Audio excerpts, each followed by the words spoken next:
Hello and welcome along to another episode of this FM22 Rebuilding story from Helsingborg with me, Daniel. It's part 19 today and we're frustrated that we're still here. But of course, despite the job hunt, despite the fact we're still looking for a way out, we have to perform on the pitch now. The new season starts, we've got a very tricky start on paper, and if we don't perform, any interest that was in us is very quickly going to fade away. So today we'll have our first game of the season, we'll also have transfer deadline day and of course an update from the job centre point of view. So if you're looking forward to seeing how we get on, whether we can beat last year's runners-up Hammarby, then please do chuck a thumbs up on it, subscribe down below for daily FM22 content. There's links in the eye above to our new top 3 playlist, the Hemel Save, the One Club Story, the Twitch channel Football Podcast and merchandise store too. And you can support the show as a channel member by clicking the join button down below. But we have got a lot to get through before our game today because there have been a lot of players coming in and out of the club. So let's have a look at what's been going on. All of it courtesy of Director of Football Andreas Grankvist. So it looks like, firstly, Nahom Netabay is going to be off for £500,000 to Valor. Now we also know that Rios is off in June for £1.4 million. So there's a slight churning of the squad here. There's some of the sort of backup players moving on and perhaps some newer players coming in their place, because in those two positions we have got replacements. Let's have a look at the transfer history, because in aside to those deals, we've also had another out, this time for Maxim Civis. He was the right back who came on a view to a permanent last year. Did all right, but now he's not good enough. We've got two right backs better thanks to Correa joining. So Civis goes on loan again within Scandinavia. That is a season-long agreement which pays a huge portion of his wages too. In their place though have come a striker/attacking player and a centre midfielder. So firstly, from Radniki in Serbia, Lazar Jovanovic, 1 international cap, very solid across the board. Basically what Lundberg was when we got here. Lundberg's now 32, he's going to be on his way out this year.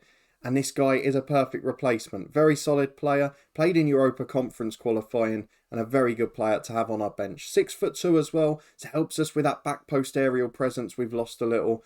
I'm quite pleased to have him here, and he will be our primary backup striker later in the year.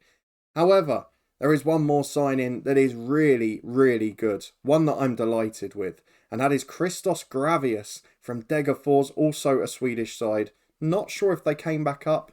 They did. They're still in the top tier. 220 grand for a Greek central midfielder. 16 international caps. Really solid pro.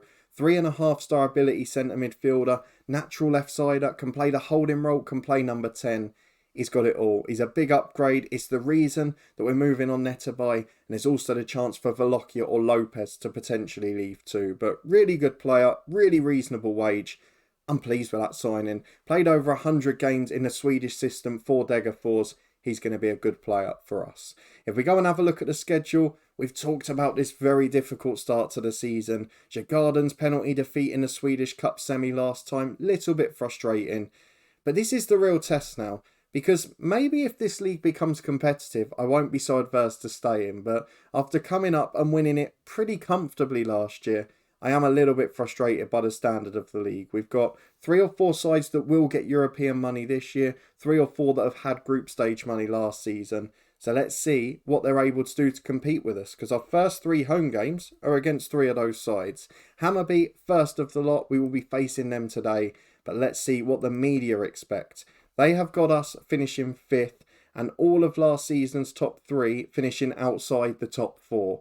Malmo, Djurgårdens, AIK and Nurkop the favourites. We've already beaten AIK comfortably in the Cup earlier this season, and we've seen so many inconsistencies from so many of these players. Particularly as they're being forced to play 2 games a week for these sides where the managers aren't rotating the squad enough, but AIK and Hammarby have got new managers, and let's see how they get on with them.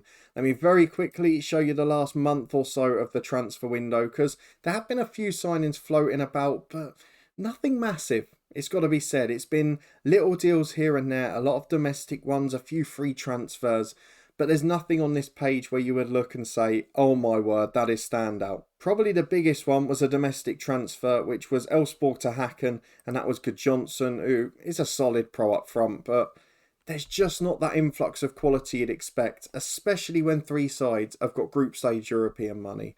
So for us, we wait and see. Maybe it's a big deadline day, maybe it's a tough start. That's the only thing that can keep this sweet for us now. In terms of the job centre, there is a potential big job coming up. And that one, if we go to the job security page, is the very insecure role at Randers FC.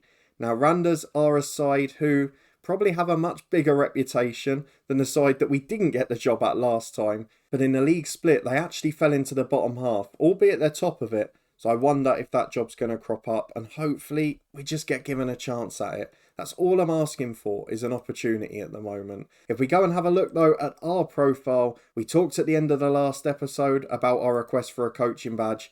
Well, we're studying for it now, so maybe that'll just eke our reputation up. I think it deserves to be higher for winning the top tier in Sweden, but apparently that's just not to be. Although we do speak Swedish fluently now. So let's go and get into the fixtures. It is Hammarby, last year's runners-up, the visitors, and they are a very strong side. They've often given us a close game, but they've very rarely shown big ambition when we've played them. So I wonder if that's going to be an issue today. The good news after winning a title is that our attendances are up massively. Nearly 13,000 through the gate for this one. Compare that to 6 or 7 at this stage last season.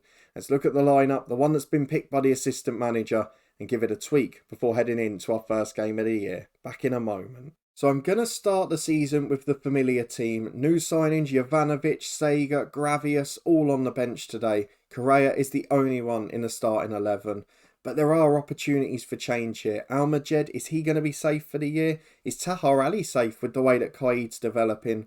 Or are we going to stick with it? There's still the undecided spot at left back between Terzic and Hadjin. And there is a potential signing in that position, but again isn't really an upgrade. We'll see what deadline day brings, as our 11 for the first league game of the season is basically the one you've seen in the cups already. Jolson in goal, Terzic and Correa the fullbacks, with Vidal and Weiberg centre half. Almaged, Hendrickson, Lingman the midfield 3, Lerpa, Ali and Vandenherk the front 3. This for us is a personal mission. It's Operation Look Impressive to other clubs, and we try and start that at home to Hammarby, one of the toughest tests we could have on paper. So as we head into this one, let me know in the comments how you think we'll get on while we're still here. And will we be able to attract a job offer? That's the big question at the moment. Probably the best player in this Hammarby side is the young keeper Dovin. They've got a few quality players in the team, but it's a very much rotated side. They haven't strengthened hugely despite their strong finish last year. And I guess that's the issue with Sweden. The European money doesn't come till half a year later.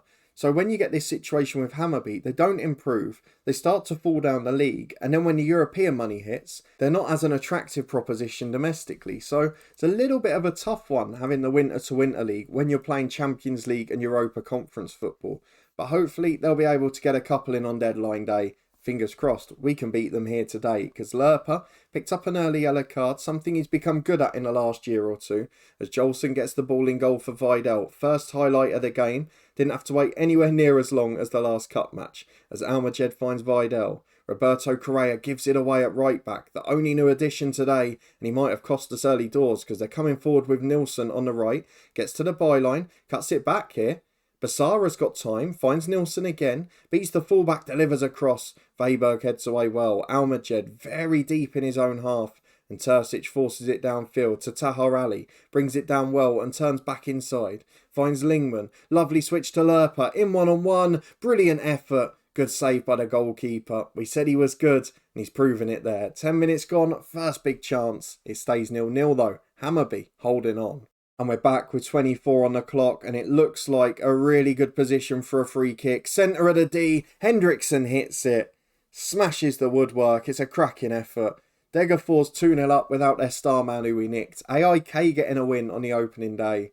But this has been a pretty poor game. We are on a positive mentality, we're trying to push forward, but not a lot being created, as Almaged on halfway to Weiberg. And Terzic, Ali.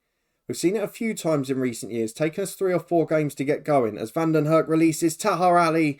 Good save, Dovin. Just not in goal scoring form at the moment. The one thing I can say about Tahar Ali is he's so patchy since we've been here. Half an awful year, then irresistible, then back to poor again. As Kasper Vidal, the usual threat from set pieces, heads that one comfortably over the bar. At half time, it looks like it's going to be 0-0, but there's one chance for Hammarby, yet to have a shot. They've got a free kick in a dangerous position. Bojanic takes it. Good save, Jolson. Tips it onto the woodwork and behind for a corner kick. And it stays goalless, but it's a corner. And there's two players at the back post, completely unmarked. Ball's in, headed away well. Lingman flicks on. Now we can counter. Van den Herk loses out in the air. It is going to be 0-0, is it? We're still back again. Is this turned into a hectic finish to the first half? As they hold the ball up front. Hammarby coming into it, although they give it away on halfway there. Van den Herk finds Lerper. Through ball towards Tahar Ali. He's 1-on-1. Dinks the keeper, but it's comfortably over the bar. Had a lovely shape to it, just didn't come down quick enough. And at half time, last year's first v second is 0-0 with very few openings for either side. So let's tell the lads to keep it going, get into the second half. It won't be long before changes at this rate. 25 to go, and I feel like we have to do something now because we're dominating without being a goal threat. So Lerpa is off for Seeger, Kaid is on for Ali. I mean, I'm tempted to do the whole front three, but Van den Herk's been so good for us that I think I'm going to bring on Granath at right back for Correa, just for the long throw threat. That's the only reason I've got for it. Let's see if it pays off. Just over 10 minutes to go. I've gambled and gone attacking. I'm not sure if it backfires though, because Hammarby are a good side and maybe a draw at home to them isn't a bad result. Obviously, we went all the way to penalties in the cup final last year. They are a good team, and maybe going forward too much, being too aggressive might end up costing us. As Carcella finds Selmani, through ball to Basara, it is going to cost us. It's only their second shot of the game in 80 minutes, and now we've got no choice. We've absolutely battered them. But the two wingers, for some reason, just cannot find form at the minute. Van den Herk's had a rare poor game, which doesn't help us at all. And we are going to lose. There is a risk here that while I've put so much focus into other jobs and trying to get ourselves employed elsewhere, there is a chance that I've taken my eye off the ball a bit here because we've gone out the Swedish Cup, we've lost our opening game of the season, and I might be causing some problems for myself at the minute. Are other clubs going to want us if we perform like that every week? We were the better side, but we never really looked like scoring. Let's get ahead to deadline day and hope Andreas Grankvist can save us. It is transfer deadline day, but first things first, no jobs coming up in the region. So let's move ahead and look at what Grankvist is trying to do. The one bit of news the last day or so is that Germay Netabay has left for Valor. £500,000 they've spent on him. Let's get through the reserve fixture and all of that stuff as well as we start the season with yet another packed schedule. Who is the offer for from Andreas Grankvist? That is the question I've got to ask. Vidovic is the man. He's a 21-year-old from Spartak someone. It is Spartak Subotica from Serbia again. 650,000, young player, left back or centre half. What's he like? He is good. Is he an improvement on what we've got? Possibly not, but he's someone who's a little bit younger and can maybe be a better player in the future. Hadjin has disappointed when he's played. Tosic is just like a walking booking, it's bizarre. So I'm not sure that either of them are a long-term solution. I will say Vidovic looks a little better technically and he also looks a lot better physically, but I'm still not sure he's the answer. We'll skip ahead through the day and see what happens, but I'm not convinced. Right then, one youngster, Edvin Nordqvist, one of the best ones at the club, out on loan. The other player incidentally rejected us. We wouldn't offer him less than a 3-year deal. He only wanted 2. We had a loan offer for Strandsatter rejected because, I mean, he was rubbish anyway, but we didn't offer enough. And then Mo, set to sign following relegation with Tromsø. Why is their job not up available? That seems a big club to be going down, but still, Jeppe Mo is a 27-year-old fullback. Again, I'm not sure about him. Does he really improve us? He's not quick. He's okay going forward. He's a solid enough player, but I don't think he's our solution either. So I'm not going to spend the money on him. We're going to cancel that deal. We're going to get through the scouting update. And I think in an hour's time, that's going to be it. A very quiet deadline day, a frustrating one.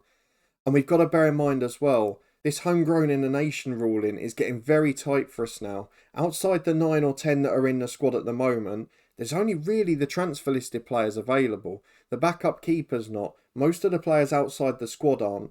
We're cutting it a little bit fine, and I was hoping we were going to see an offer for a Swede at some point today. Not to be. No jobs becoming available either. This looks like it's going to be a tricky little spell for us. And hey, Jeopardy is what we needed after all, even if it is self-caused. Let's get through the final hour and we'll round up what else has happened in Sweden as well as here at Helsingborg. Well, with our window closed and the Schransat alone falling through, let's have a look at what happened in a Swedish transfer window roundup. It looks like Degerfors replaced the man we signed with Ollie White, a New Zealand international, but we want to have a look at the transfers as a whole and see what's happened in the last few months, because it had been a relatively frustrating window, not a huge amount of improvement. Did it finish any differently? Any big deals? So the one that got me a little excited is this one, Gustav Engvall, who's come back to Sweden from KV Mechelen in Belgium, 425 grand up front, and he's a really decent little striker, as good as Van den Herk, solid ability, 2 caps for the national team, played briefly for Bristol City in the past as well apparently, don't hugely remember the name, but a really solid pro, good footballer, and will surely improve the Elfsborg side. Has there been anything else though on deadline day? It doesn't look like it, other than that Ollie White deal to Degerfors. No big ones, no deals that really stand out, and not much that isn't domestic to domestic club, and that's the other frustrating bit. There is a standout one at the bottom though, let me move it up here. Lucas Roos, does anyone remember him? We had him on loan first season from Kalmar. He's gone to Gothenburg for £300,000. And he's not really improved that much, to be honest. He's a solid 22-year-old left back, but barely kicked a ball for us, was very much a backup player. That's an interesting one. I didn't expect him to be one of the highest value transfers. A big deal obviously was Netabay leaving us, but aside from that, the last week has been quiet. It's been frustrating.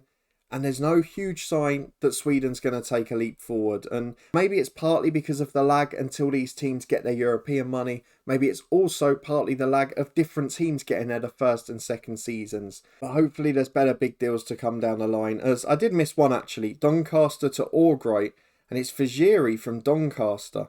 325 grand.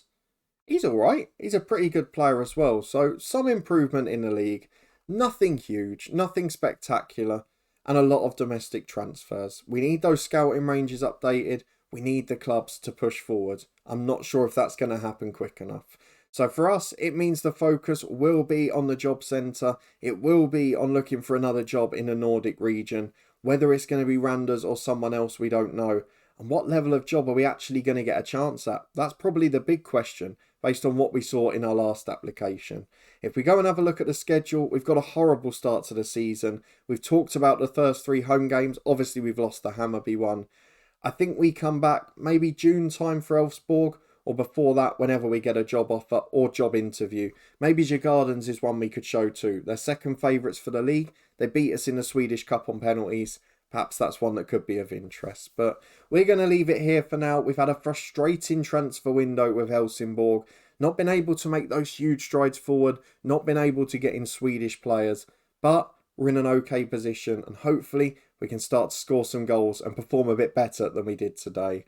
Let me know in the comments what country you think we're going to end up in. Are any jobs going to become available soon? And how much of a hole have I dug myself in by taking my eye off the ball here at Helsingborg? Let me know the answers to all those down in the comments. If you did enjoy it, please do chuck a thumbs up on the video. Subscribe down below for daily FM22 content from 2 long-term stories. This one will of course be back in a couple of days, as it looks like we're at least going to be here for the next few weeks, maybe the first month of the season. Hopefully we can pick up results and head towards the top of the table again. But in the meantime, you can find the Hemel Save and the top 3 playlists up in the eye above, as well as the Twitch channel, football podcast and merchandise store too. A massive thank you for your support as always. It's been a fun week in this save, albeit a frustrating one. And above my head now is the top 3 playlist. Please do give it a try if you haven't already. And I'll see you back here in a couple of days' time, as fingers crossed and everything else too, we might actually get a job offer. I'll see you there.